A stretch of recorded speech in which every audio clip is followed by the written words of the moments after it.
All right, welcome to the Strength and Knowledge Podcast. I'm Marshall Bennett. I'm here with the three best friends there ever was, Sam and Aaron. Today is our first video where we're going to have a guest speaker. So today we're going to introduce you guys to Mike Consalvi. He's been in the industry for 6-7 years going on, and he's been at University of UConn. He's been at University of Missouri. University of Connecticut. I know, but I said University of UConn, so I mean it works. Mm-hmm. But now he's down here in Dallas, and he's working at Aviator, which kind of specializes in baseball athletes. He'll talk more about it, but Mike, go ahead and give yourself a little introduction and let us know what's going on. What's up, y'all? I started at UConn for a couple of years, and then I was working with football there.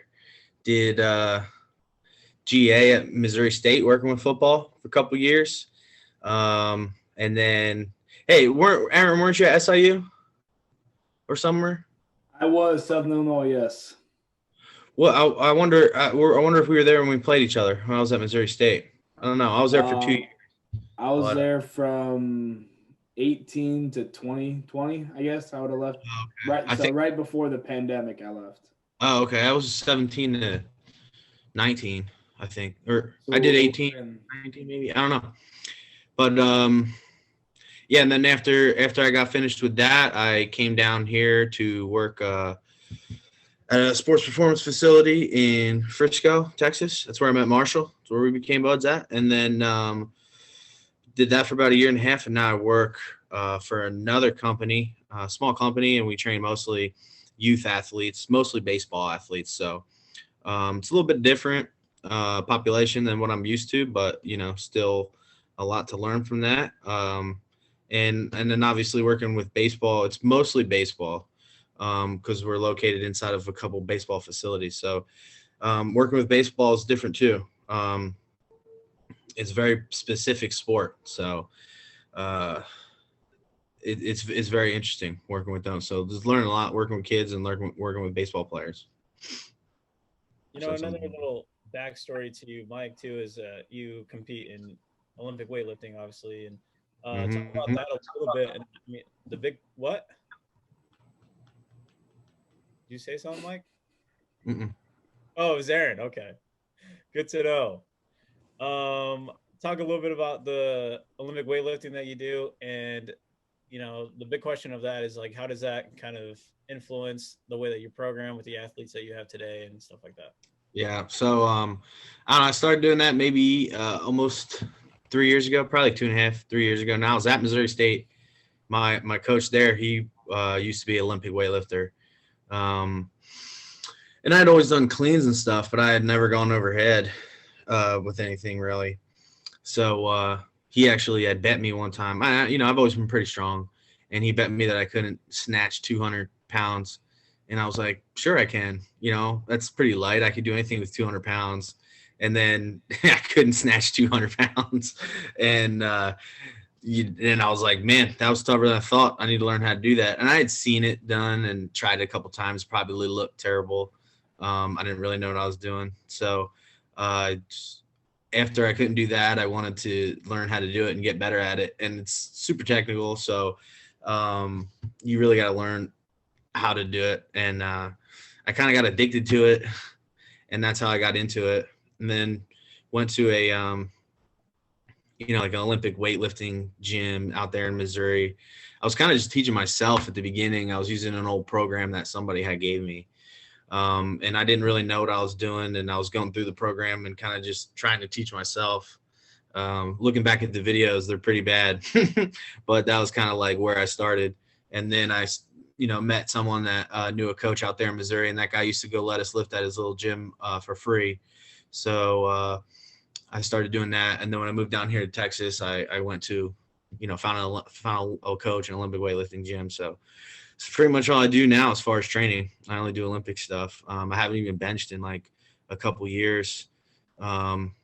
So I kind of want to do that again to see how that. I've been pressing overhead for a few years, so I'd like to go back to the bench press and see if it transfers. You know what I mean? But actually just competed yesterday yesterday morning. It was supposed to be in Oklahoma, and it was supposed to be yesterday morning in Oklahoma for this meet that we were all going to go out to, and it got canceled just because of the weather and all that stuff. So it got pushed back, but we weren't able to make it. It got pushed back to next week, but we're not going to be able to make it. So we had a little sanctioned meet just for everybody that was training. We did it in our gym. It's kind of low key, but it was fun. I lifted a weight class up. I didn't make weight. Just because of all the stuff that had been going on. I was on track, and then, we lost power and stuff like that. So I was eating a lot of gas station food a couple days before the meet and a lot of sodium. So I didn't make weight for it. So I was a couple pounds over, just lifted up, took it mostly as like practice. We got another meet coming up in May, like in a big one, important one. So just kind of took it as practice yesterday, hit about 90% on everything, and just gonna, refocus and move forward for the meet in May. So that'll be fun. Yeah. Melo, when was the last time you had overhead 200 pounds in your hands? Overhead? I mean, you probably. I asked this, Mike. Mike, did you and Marshall train together a lot, or at least train at the same time during your year and a half or so? When we worked together, no, because I didn't train there much because I trained at the gym that I go to down in Dallas. So I'll try to go there after work, or I go there on the weekends. But Marshall would train there in the morning, and I'm definitely not. Him, or would he just say he trained in the morning? No, he was training. But he would train in the morning early, like 6 a.m. And I'm not a 6 a.m. in the morning training type of guy. So it happens when you get old like him. So I did. So, I like to train in the afternoon. He wakes up like 4 a.m. because his bladder. It's tough when you get old. The early bird special at some diner. Yeah. Cup of Joe and biscuits and gravy. I seen him training though. I seen him training out there. I doubt it. I mean, given the circumstances that we were in, we weren't able to train much in the previous employment that we were under. Right. That's true, Marsh. That's true. So. Yeah. So I'll go ahead. I got Melo. Let me talk. All right. Hit us with the knowledge. Let us talk. I got a question because, I'm kind of coming back from SIU going to a high school setting. So I'm kind of similar situation, going from a high population like you guys did at the training facility now to like younger populations you mentioned. I guess what's your biggest, not necessarily takeaway, what do you think you're having the hardest time of coming back to a younger population now than when you worked with Marshall? Well, with them, it's very simple, and I'm talking, like 9 to 12-year-olds. So they're super young. Yeah, super young. And we have a couple high school guys, but they're like sophomores or juniors maybe. But it's mostly like 9 to 12-year-olds. They're very young, and they are not familiar with anything at all. So you're literally teaching from scratch. You know what I mean? You have to teach, like one of the things you guys know, like trying to coach somebody who doesn't know how to do an RDL, right? Like how tough that can be, because they don't know how to move their body like that, and like hinge at the hips or something like that. So you got to teach them how to do it. And with the younger kids, it's the same thing.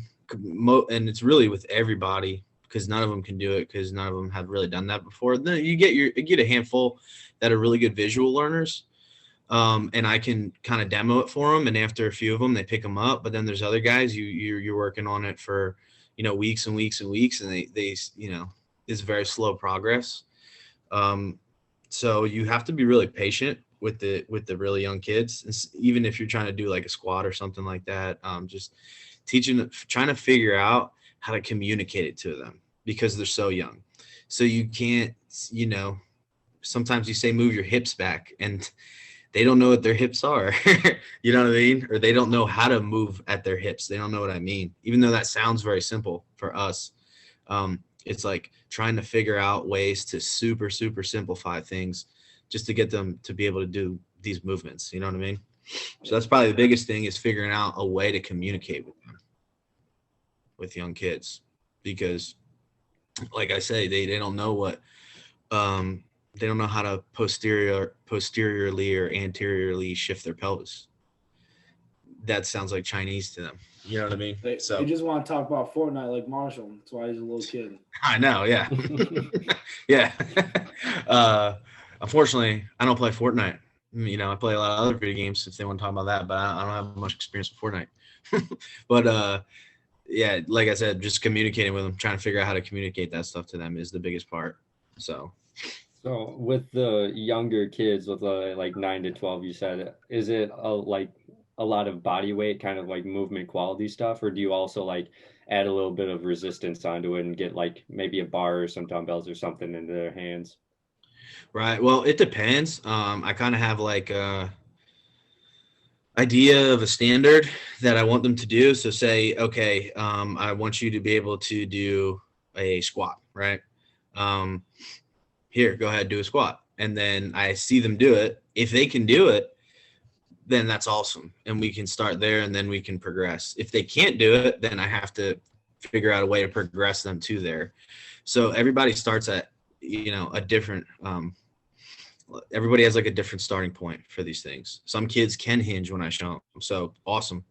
Let's use barbell or something, you know what I mean? Or dumbbells or something like that. If you can hinge properly and it looks good and we can move forward, then yeah, we can add a little bit of resistance to it. If not, if you can't even do it, then we got to figure out how to get you to do it before we can even add anything to it. So everybody starts at a different spot, and I kind of have an idea where I want them to be. And if they're there, we can progress. If they're not there, we got to work up to it. It's not much different than training anybody. You know what I mean? Yeah, I was gonna say, it kind of sounds like a college freshman or something. It's new to same. a program, different way of coaching. Exactly. It's the same as if you would be training anybody. Mm-hmm. But kind of going off what Sam said, if you had an athlete, let's say, you know, wanted to do some upper body, would you start with a push-up, or would you have them do 2 dumbbell bench press? Me? Yes. Well, I guess it depends if they can't do a push-up. Actually, that's a weird question, because a lot of people can do a dumbbell bench press but can't do a push-up. Weird. No, you don't say that. That is funny. Marshall, what do you think? So, hey, hold on. Before I want to see what I say, and then see. I guess Marshall already has an answer to this. Marshall has an incorrect answer. Yes. So I don't know if you can't do a push-up but you can do a dumbbell press. Then I'd probably do dumbbell presses as long as you can do them and they look good. We would do them and progress them at whatever speed we could with that person, and then you know, try and then work on push-ups on the side as well while we're doing that. But they're 2 different movements. They're not the same thing. One of them, your hands are fixed to the ground, and the other one, they're not. The other one, your body would be fixed, and your hands would be moving, or your arms would be moving. So they're a little bit different movements, I guess. Similar, very similar, but they're not the same thing. So first and foremost, when it comes to stuff like this, Aaron, Mike is probably going to be on your side 95% of the time. Second of all, everyone can do a push-up. Everybody can lower themselves to the ground, so everybody can start with the push-up. Don't at me anymore, bro. Let's go. What? Their butts in the air, and they look like they're. Yeah, they can do really bad push-ups. You're right, Aaron. Part of our job is called coaching. So if you can't coach and get in the right position and have them eccentrically lower themselves, that's on you, bud. That's not on me. Well, if they can't handle that much weight, what if a empty barbell bench press is relatively lighter than even an eccentric push-up, and would be safer to get that pressing strength? Sam, that's a great question. No. Sam, that's a great question. You know what I would do? I would put some bands on a catch, and they could put that right underneath their breastbone, right underneath their armpits, and they can lower themselves with a little bit of assistance and get better. What if you don't have bands? You only have dumbbells? You know, I don't have dumbbells. Creative. Then you can do an elevated push-up. If you elevate somebody in the push-up position, it's easier than if they're doing a straight-up push-up. What if their butt's in there? How do you coach that? I don't know how to coach a push-up. You get their shoulders, hips, and knees all in a straight line. You're welcome. 3 to 4. I do a lot of bar push, like an incline bar push up, you know? Yeah. Yeah. That'd I have be a bar on the great, catch. Mike, I think that's a great exercise right there. No, I love doing those for my finisher with my athletes. You know, I got that off Louis Simmons, you know, a great coach that you guys should highly recommend looking into. I'll say his name again, Louis Simmons. Marshall, go ahead and, you know, read some books. I mean, Mike used to be a powerlifter too before he got into the Olympic stuff. So Aaron, Yeah, I did powerlifting back in the day. I didn't know who Louis Simmons was back then, though. Yeah, Marshall didn't know what accommodating resistance was at 32, so. He didn't know what? What accommodating resistance was at 32, so. Yeah, he's 48 now, like so. 20, 25, 26. Haters gonna hate, Aaron. But you know what? That's why we invented this podcast, the strength of learning and knowing and, you know, educating each other and others around the world. You know, that's what we're here for. And the 4 views we have from each of us, which is 4 of us. It was good. It was good. I watched the first episode. I wasn't on it, so that's one, right? That counts. Hey, there you go. Question is, why? You know, what made you not come back to watch the second episode? I did. I watched all of them. You watched all the videos? Mm-hmm. You lying ass. Video. No, I've been listening to bits and pieces of it. Like on the way to work or on the way back. So it'd probably be easier if we put it on, like, you know, Spotify or something. So, you know, we'll start working on that. Mm-hmm. Mike, if we had that on Spotify too, then people wouldn't ask Marshall to clean his room as often. That's or for Melo to actually lift weights. All right. That's in the comments. Anyways, moving on to Melo, get us our knowledge before we go on a tangent. So, Mike, how would you say your weightlifting career kind of influences the way that you program for your athletes and stuff like that? Well, I mean, I guess whatever you do, whatever experience you have, if you're a coach, you're going to use that experience. So whether it's Olympic weightlifting or, you know, powerlifting or whatever your background is, you're going to use some of that in your programming and whatever you do, you know? So I use a lot of that stuff. I'm not teaching everybody how to do Olympic lifts right now. I don't teach any of that. You know what I mean? Like I said, I coach really young kids, so I don't need to do any of that with them. There's a few people when we worked together, that I thought were ready for some of that. So I was able to coach them through some things, but just like teaching them how to do it. You know, I teach it from the top down. So just teaching them how to do it from the top down. And I don't even think we ever really touch the floor a lot of the times. But I do like to use a lot of that stuff. If I think somebody, it can benefit somebody, or if it's ready, or if they're ready for it, I'll use like snatch grip pulls or something like that. Or, you know, a snatch grip deadlift, you know, just teach them how to hold something or use a snatch grip and, you know, keep the bar close and engage their lats and their back and stuff like that, and stay up nice and tall and all those kinds of things. But as far as like actually getting into a snatch or getting into like a clean and jerk, I haven't done that. I will do a lot of push press. I utilize push press a lot. Push jerk, not so much, maybe here and there, depending on the athlete. Never split jerk really. Not that anybody doesn't need to do those things or anything like that, but I just haven't, you know, had anybody where I would progress them far enough to where we would be doing a split jerk or a full snatch or something like that. But I think it's really good for, you know, what we do. I mean, we're not coaching Olympic weightlifters, you know, we're coaching athletes. So not all of them need to, or at least the people that I coach, not all of them need to do like full on Olympic lifts. So, but I'll definitely use, you know, like power cleans and snatch pulls and some things off the box, like pulls off the box and stuff like that, for sure. You know, I know it's if I was back in college and I had like a football team, like coaching like I used to, I would definitely use, you know, more stuff.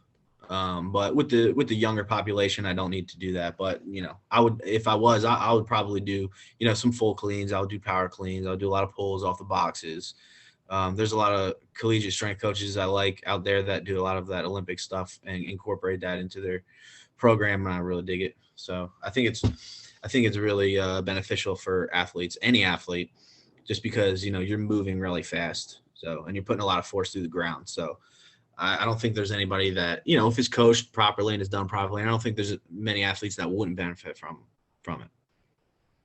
So what I liked is you kind of touched on when an athlete is ready for it. I know that kind of definition is a little bit different for everyone. How would you kind of quantify or kind of think or notice when an athlete would be ready to start jumping into the more weightlifting style movements? It's not really a strength thing, but more of like a neuromuscular thing. If they can move properly and do simpler movements, then I would get into like something like a full or I'll go overhead like with a snatch or something like that. But the thing with those is that they're super technical, so they take a long time to get good at. And I only see kids for like an hour. You know what I mean? So I'm in private sector, so if I see them for an hour, say I'm coaching like a baseball player or something, well, they're not there to be an Olympic weightlifter. So I have to, I can use some of those things and put them in there. But if there's someone, maybe they had some experience with it already, and I didn't have to take as much time, because I have a lot of, there's a lot of other things that we need to work on during that hour or so. But I guess just to answer your question, I'm getting a little off topic, but to answer your question, it's, if they're ready for it, I guess, if they have the mobility and the coordination to be able to do it properly, you know what I mean? Yeah, kind of like their movement quality, just in general, how they can move with the bar. Yeah. Not so much like a strength thing, because you can do it, without a bar. Or, I mean, without any weight, you can just do it with a bar. But it'd be mostly I'm not gonna try to teach somebody how to do anything overhead or a power clean or a power snatch, unless they can do like a hinge first, or a squat. Those are the most important things, like to me at least, for what I'm doing. I want them to be able to hinge, squat, push, and press. I'm sorry, that's the same thing. Push and pull. Those are the four main things I try to get them good at, and then we do some accessory work. And if I can fit any kind of Olympic type movement in there, then I would, but those are the main things that I'm working on with these guys. Like I said, hinge, squat, push, pull. So I know Melo's probably thinking this, but I'll go ahead and answer it. And have you answer it too. What would you kind of have your three biggest things what you look for a clean? I know, a strong guy like Melo, he benches over 500, squats over 800, deadlifts over 700.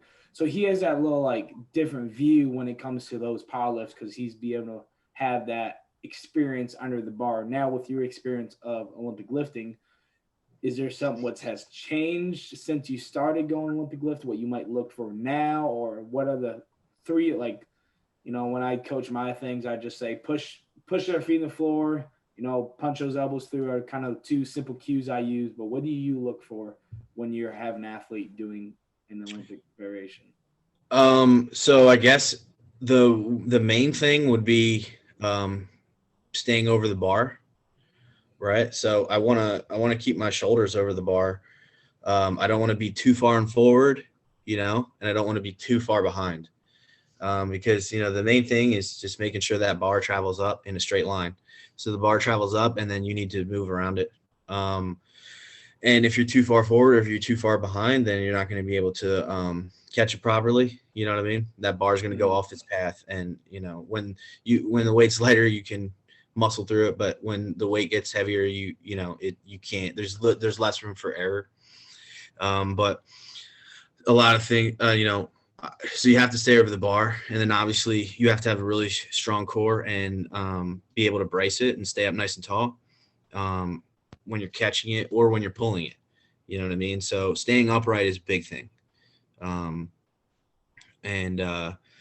probably another thing would just be pushing through the floor and just thinking about, you know, if I'm just doing a power clean, if it's from the floor, or if I'm doing, you know, a full clean, whatever, whenever I'm going from the floor, you know, you want to stay up tall and you want to push through the ground. So we call it a pull, but it's really a push. You know what I mean? You don't want to pull it so much, because then you start to pull it with your back a little bit more. So your hips got to stay nice and low. Your shoulders need to stay up high. You know, if my hips are down here, my shoulders are here, and you want them to move together. You don't want your hips to move and then your shoulders, you know? So it's just being able to, you know, keep those two things connected and moving at the same time. So it's a lot of core work, you know? So three things I usually coach, and it's kind of the same as if I coach a front squat, is you want your feet flat. You want to stay up nice and tall, and you want to push your knees out. So those are some things that I usually, you know, coach. As far as the elbows, I used to say that a lot too, is punch the elbows through. But I've kind of gotten away from that. If you can, if you catch it in the right position, your elbows just kind of go through. You know what I mean? Yeah. So it's turned more into catching on your shoulders, because when you don't push your elbows through, you catch it with your hands. Gotcha. And so I try to teach them to catch it on the shoulders. So keeping the elbows up high for sure. But yeah. Would that just be through practice for their reps and just kind of find that position of catching on their shoulders, and they start feeling a little comfortable with that position? Yeah, well, the thing is, people can't get their elbows through because they're tight in their forearms, they're tight in their wrists, they're tight in their lats. So that's the reason they can't do it most of the time. The more you do it, the more mobile they'll get. Yeah, the more you do it, the more mobile you get. So it just takes reps and reps and reps and practice, and then eventually you'll be able to catch it in that position. You know, but like I said, it just takes reps, kind of just like anything else. When I first started snatching, like I was trying to catch overhead with snatch grip, and I could barely do it. I couldn't get my arm straight, couldn't get my head through, because I was super not mobile. And I didn't really do much like shoulder mobilization stuff at all. I just kept snatching, and naturally I got more mobile, you know. And I was kind of going off of that, talking a little bit about mobility. Do you do much mobility work with your athletes, even though they're a little bit younger? I know 9 to 12-year-old kids, they probably, like, you throw them through a brick wall and they'll just be fine the next day. But like, I know with maybe in previous places you've been, have you done a whole lot of mobility, or have you kind of more did what you did personally and kind of relied more on the movement to get that more natural active range of motion opened up a little bit? No, I definitely do mobility stuff. And I'll do it in the beginning. I do like a dynamic warm up, and then get into some mobility after the dynamic warm up. So we'll do a few, like 2 or 3 upper body mobilities, thoracic extension, thoracic rotations, big one, and then some shoulder stuff, and then do some lower body stuff. So definitely trying to just open up the hips and get the ankles a little bit more mobile. So definitely like ankles and hips is a big one, but I do mobility at the beginning of every session, and then at the end I'll stretch. If we have some time, we'll stretch. But I've also, I have a flexibility mobility plan that I created, and I print it out a lot and give it to my clients, and I take them through it, and then they can take it home and do it on their own. Because we don't have much time to do all that as well during a session. So we do get some, a little bit of mobility, a little bit of flexibility, but I try to really harp on them and tell them to, go home and do this, and it'll help you out a lot. But that being said, I do believe that the best way to get flexible and mobile is to do compound movements through full range of motion. That's the best thing, in my opinion, that you can do to get more flexible and mobile. And then, supplement that with stretching and mobility exercises, But yeah, those are the two most important things. You got to be strong. You got to have base strength, especially with these young kids. As strength coaches, we're always like, well, what's our job, right? What's our main job as strength coaches? Just keep people injury free, right? Every strength coach says that. Is that true? Yeah. But how we do it, you know what I mean? How do you keep people injury free? You got, in my opinion, you get them strong. You increase strength in their connective tissues and their tendons and ligaments and all the things like that. And then obviously in their muscles, but you get them strong, create that base strength. And then you have to be flexible and you have to be mobile, because you don't want to get put in a bad position where you're going to get hurt. Right. And in bad positions, different for everybody. If you're real stiff, you're probably going to have more bad positions that you're going to get in than if you're, really flexible and mobile. But you don't want to get caught in a bad position. That's how you get hurt. And then if you are in a bad position, you want to be able to get out of that. So flexibility, mobility, and strength, I think, are the ways to keep people injury free. I guess you say you got to be like a palm tree, right? Really strong and really flexible. So, and yes, I did think of that one on my own, Marshall. I was about to say, where did this palm tree? I don't know. I like it, so I've been using it, but I thought of that on my own. Yeah, but you know how they create like in Japan that sway back and forth because they have a lot of earthquakes. You know what I mean? Same thing with like a palm tree. What kind of tree would Marshall Bennett be? What kind of what? What kind of tree would Marshall Bennett be? A tree? What kind of tree? Acorn. Pine cone? I don't know. Yeah. Pine cone. Thanks, Mike. What's the weakest tree? I don't even know. Let's end this and start. Spruce. End this. I just gave you guys another one. Go open up the other one. Are you kidding me? I'm not going to be able to edit them both. Yeah, you will. I got you. Jeff. All right. So, Mike, the next question: who are the biggest influencers you've had in your career thus far? Oh, geez. I mean, really, shit. I guess I have maybe like 3 big ones in my career, I guess. I'll probably think of more as I'm going. But, yeah, I guess the first one would be my high school head football coach and strength and conditioning coach. Didn't know it at the time, which is weird. But, I started lifting in 8th grade. We started, you remember my buddy Chris? Yeah. We went to the same high school. We went to this Catholic school, private school. We were going to a private school that had this really good football team. So we went there to play football, and they would start training, when you're in 8th grade. You would come in as an 8th grader and train in this, big like garage that was there on the high school campus, big garage gym thing. And he was a power lifter. He, the head football coach, his name was Coach Taco. And so he used to be a international level power lifter. Like he was really good. Like back in the day, you know what I mean? When powerlifting was like really sick, like Eddie Cohn, like back in that day, you know what I'm talking about? Mello doesn't, but me and Sam do. Yeah, he was like one of those dudes back in the day, like them old school guys, and so he was teaching us when we were doing powerlifting movements. That was kind of the basis of everything we did: squat, bench, and deadlift. And I was young at the time, and I didn't know I wanted to be a strength coach. So when I think back on it, I'm like, man, I wish I knew like what program he was running. I remember doing all those things, but I don't remember, exactly what he was doing. But I'm pretty sure it was just straight linear programming. Like we were doing 80 or like 70, 75, probably like 65, like 65, 70. No, we used to go by 2.5s. I remember that.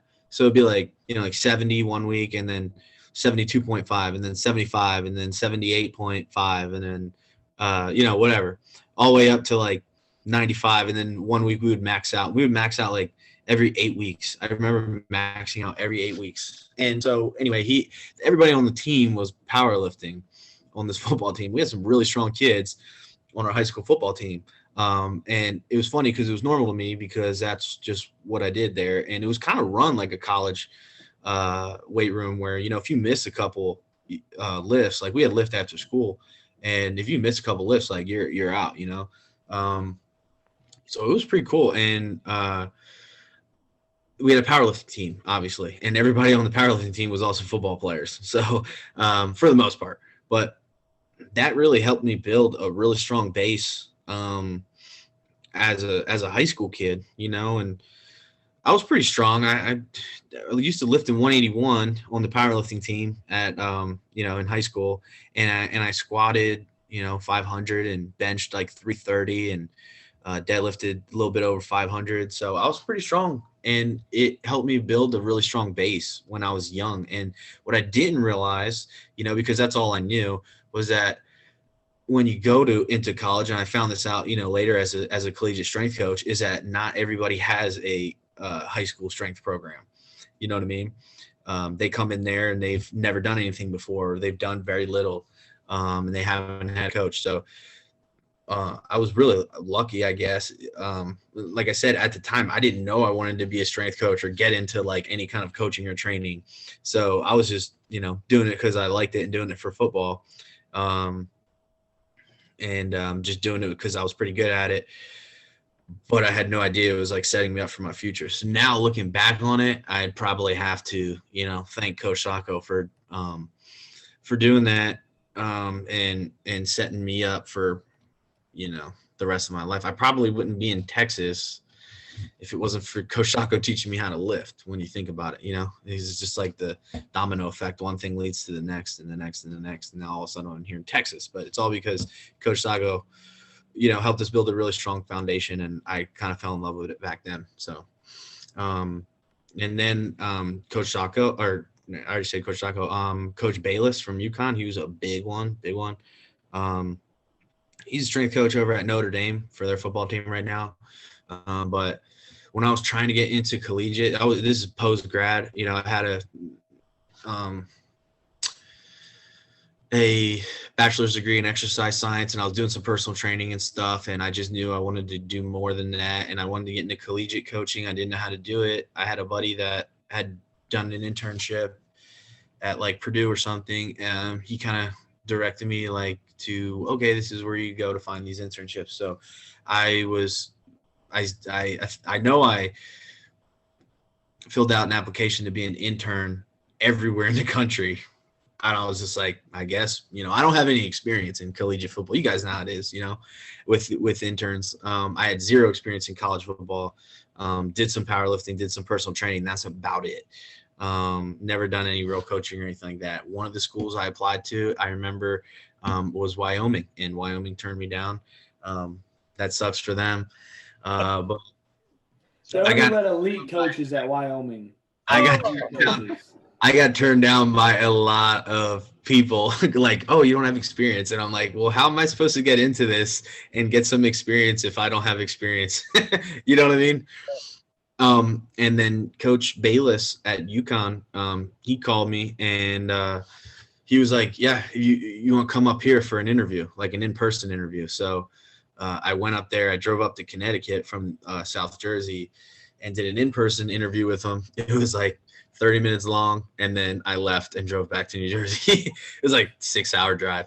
And then he called me back and was like, yeah, you know, come on. So I didn't have any experience. I didn't have,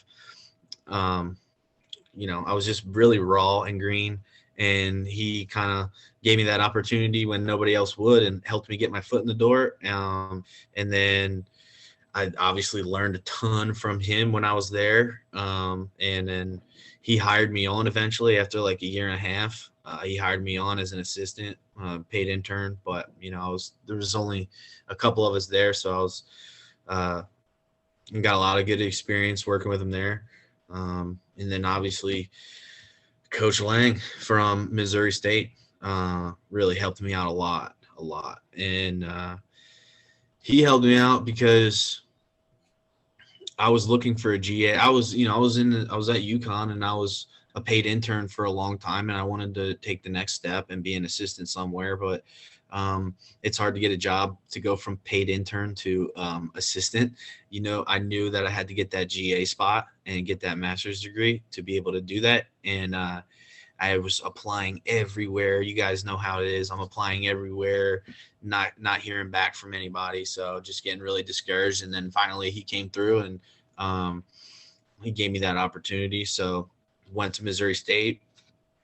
That was an awesome experience. It was just me and him. So there was no assistants or anything like that. It was just me and coach. So I was the assistant. And, when he wasn't there, I was the head coach. And that was just an awesome experience. And he really taught me that to just be yourself. There's a lot of stereotypes for strength coaches, especially college football strength coaches.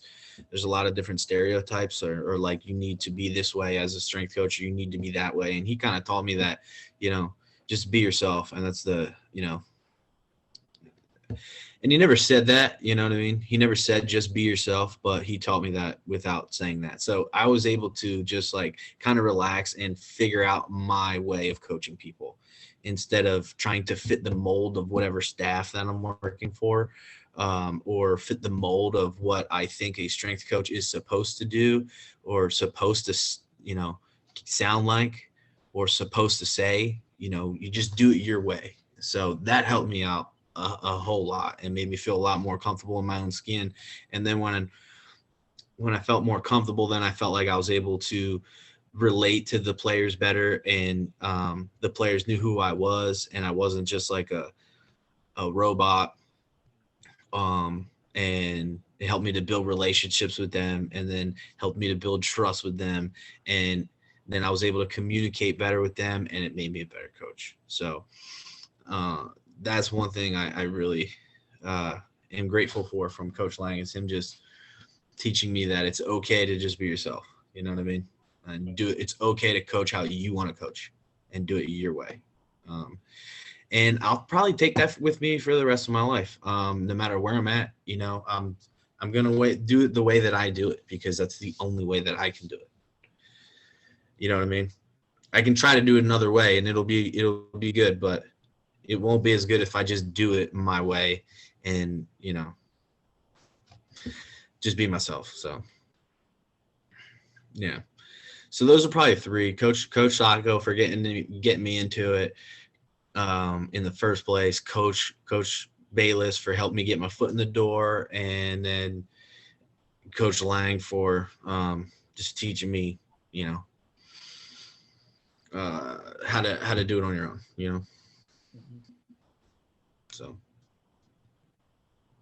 So what would you say is the benefit of being in the private sector opposed to being in the collegiate sector, or vice versa? What do you think is better in the college sector that would be better in the college sector than in the private sector? They both have their pros and cons. Being collegiate is a lot more exciting, just being honest. But the job security is not really there. You might be, if that's what you want to do, if you want to be a collegiate strength coach, that's fine. But, you got to be comfortable with moving around every couple of years. And, a lot of the times you can be a great coach, but if the team doesn't do good, you're fired. You know what I mean? I've seen it happen. A lot of really good coaches do really awesome stuff in the weight room, but maybe the team's not really that good. So you get fired. So if you're cool with that, if you are okay with getting fired for somebody else's faults, I guess is a way to put it. Or if somebody else not being good at something and you get fired for it or whatever, or if you're okay with moving around a lot and, uprooting your family, if you have a family or your wife or whatever. I did when I was single, so I was fine. I'll move wherever I felt like, you know what I mean? But if you have a family or if you have a significant other and, if they're willing to do that and you're willing to do that, then that's cool. But, that's, to me, that's a con. It was fun for a while, but I don't want to do that for my entire life. So with the private sector is definitely more stable as far as having a job. And you're whether or not you get fired isn't really dependent on anybody else. So that's a pro. But I loved being in college football because it was just so much fun, and I loved being part of the family. And I loved traveling, and I loved game day, and I loved the kids, and I loved building relationships, and I loved helping kids that needed help. So that all that is like, that was some of the most fun times I've had in my life was coaching in college football. It was so exciting all the time. But yeah, it's just the other part of it. There's, like I said, there's pros and cons. So you got to take the good with the bad. And then, you know, on the private sector side, I like the stability of it. But I guess some of the cons would be like, it's not as exciting as being in college football or saying you're part of, you know, some kind of awesome organization like Wyoming football or UConn football or something like that, you know. And then I also like coaching in team settings better, where in private sector, you might coach a couple guys together, or it's a lot of one-on-one personal training. And that is awesome too. Because you really get to know somebody and help them out and all that. But I like coaching 30 kids at one time. It's just a lot more energy. You're fired up, and it's a lot of fun. So I do miss that. You know what I mean? Yeah. So. Yeah. What do you got? Any more questions? Fuck off, Mello. Our athletes are going to watch this. No, they're not, because you're not going to edit it. So, Mike, the last thing I got for you is, how can people find you? Twitter, Instagram, anything along those lines? How can they see and talk to you more if they want to reach out to you after this? My Facebook is just my name, like Consalvi, pretty boring. And then my Instagram is just my personal Instagram, and it's mconsalvi22. And I post a lot of lifting and videos and pictures of barbecue. So if you guys like lifting videos and pictures of barbecue and just things that I think are funny, follow me on Instagram. All right, well, that was lifting, so he probably doesn't follow you. What? Huh? I said Mello doesn't like lifting, so he probably doesn't follow you. No, he does. He does. All right, well, that was it for this week of Strength and Knowledge. Big shout out to Mike Consalvi for joining us and being our first guest on the podcast. Again, make sure you guys follow him. Give us some comments. We'll reach him out to Mike Consalvi as well. Thank you guys for your time.